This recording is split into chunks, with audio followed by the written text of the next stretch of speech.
Bert is here, and I don't know, for football news, the only thing that's really happened in the last week. I do have a take on like the Devers trade and how. Let's hear it. Wait a minute. I've been kind of holding this. Don't put him in a box. Oh, he's holding it in. But I've listened. Holding to, it in. All right. So, as you guys know, I'm a big listener of the station and the show and all of that. And I think one thing that's interesting from a big picture perspective that no one has really hit on here is the changing face of owners across sports and what they're really competitive about. And I think one thing that people miss on this one is I think owners now, today, versus owners 20 years ago, they're almost like they're more competitive about doing good business than they are about doing about putting a good product on the field. A lot of them. I'm not saying specifically one group versus the other, but one thing I've learned in covering this for the last 20 years is they don't make fun of the team that loses. They make fun of the team that can't get out of its way from a business standpoint. So the guys who, when you get into those rooms, they're pointing and laughing at Mike Brown because he's putting his dad's name on the stadium instead of selling the naming rights. You know what I mean? Yeah. They're more competitive because that's who they are. You know, to be fair to them, that's who they are.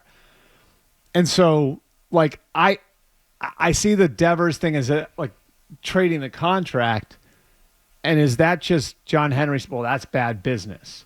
And I just see a lot of their actions over the last 5 years, and you talk about some of the things they're doing in the front office and everything else, and the way they put the team together. And I've looked at like how in the NFL, a lot of these teams are they're tripping over each other to become like, we're going to be the most forward-thinking team, and those are the teams generally that wind up getting caught up in it and lose.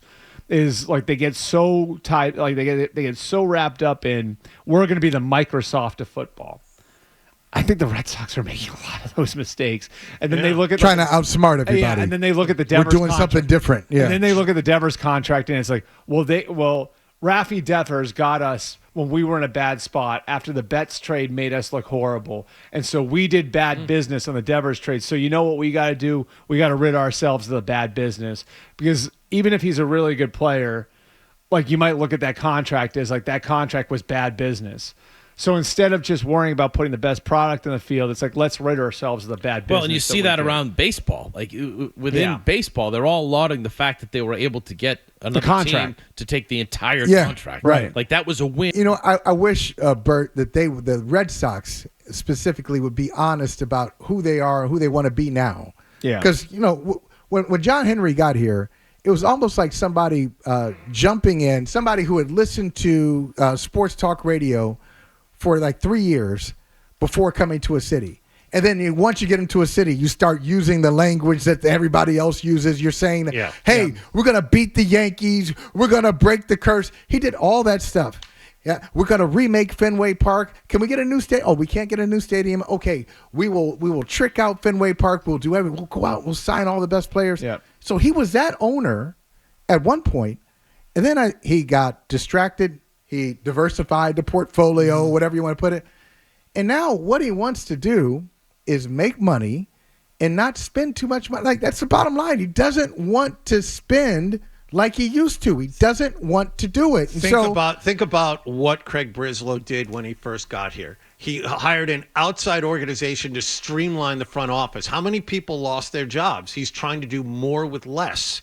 That's well, streamline the front office, but then he added like this whole other layer of this whole army of analysts. And I'm not one of these people who is flat out against analytics. I'm not. I see the importance of the tool, but he has gone so far the other way that he's kind of drained out a lot of the institutional knowledge people for the new Microsoft, as Bert put it. And so they got the Devers. They did the Devers contract as a response to losing Xander Bogaerts, to trading Mookie Betts and getting nothing in return. Devers was the only guy left. So they would needed have been a riot if they didn't keep him. So that's what they did, but they didn't want to. They don't want to do deals like this. I think a lot of that, and Bert can, in the football style of things, I think because they're controlled to somewhat because of the cap, but I think John Henry just can't make up his mind Or just he keeps changing his mind because he wants to have no more long-term contracts.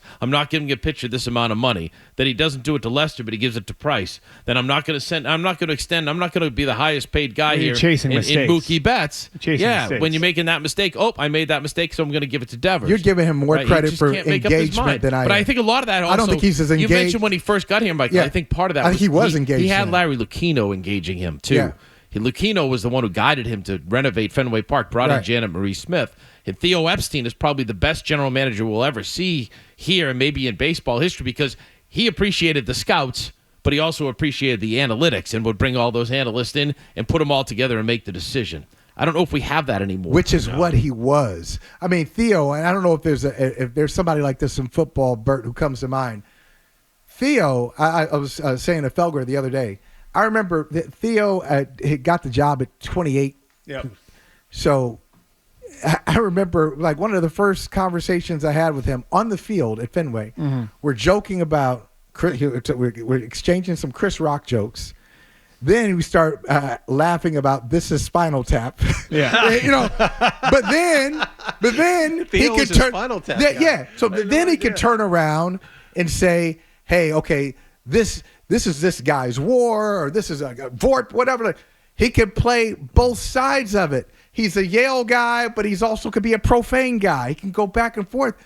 And I don't see Breslow played baseball. I cannot imagine. Sometimes it's hard. That he's got that kind of balance. Yes. Like is there anybody in football? I mean, when you start who can do can naturally who balances everything. Yeah. John Lynch, maybe?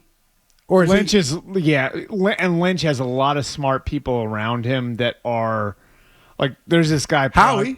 I was gonna say Howie Roseman, but Howie battled the social thing for Howie's issue for a while was like trying to prove he was a football guy because forever in football you get not like they're not football guys, and I'm sure you saw that when you were doing your books that's. Go put him over in that department over there. That's not a football guy. Put him in marketing. Put him in business. He's not a football guy. So he battled that for a while. So I don't know if he'd be like a straight line example. Now maybe now he is, but I think he had to fight through that a bunch. Eric DaCosta. Oh yeah, in Baltimore. Yeah, I think is local guy. He's from Taunton. Went to Colby. He's really really smart. Yeah, he buys into the analytics. But that's a good one. Yeah, so I think it might be Eric DaCosta. And that organization is a great example of one that balances it. He gave me a great analogy for it. He said all analytics are for us is guardrails. And this is an organization that invests deeply. Like they don't subscribe to all the services. They do everything in-house. Like they created 10, 15 years ago what basically was a Shazam for football players, if that makes sense.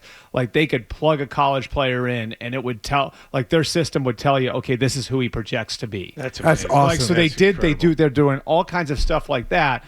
But he said, I remember talking to him about this is probably like 7 or 8 years ago when I was doing a big story in analytics, and he was like,